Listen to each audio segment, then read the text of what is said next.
Hello friends, మీకు video నచ్చితే please like చేయండి, అలాగే సబ్స్క్రైబ్ కూడా చేయండి.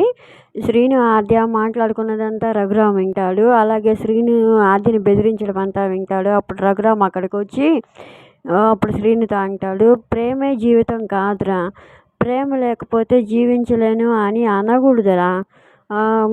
నీకు ఆద్యతో పెళ్ళి నీ జీవితంలో రాసి పెట్టలేదు, అందుకే చారుతో జరిగింది.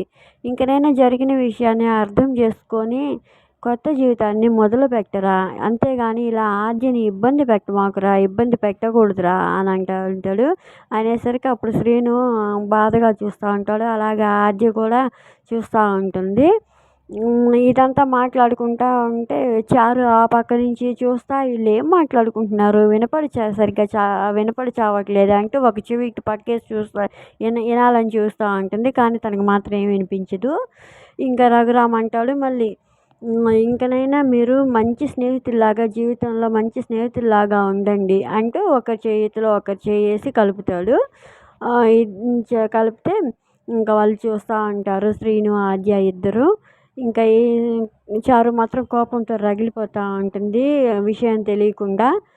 మరి తర్వాత ఏం జరగనుందో ఎపిసోడ్లో చూద్దాం ఫ్రెండ్స్. మీకు కనుక వీడియో నచ్చితే ప్లీజ్ లైక్ చేయండి, సబ్స్క్రైబ్ చేయండి. Thank you for watching.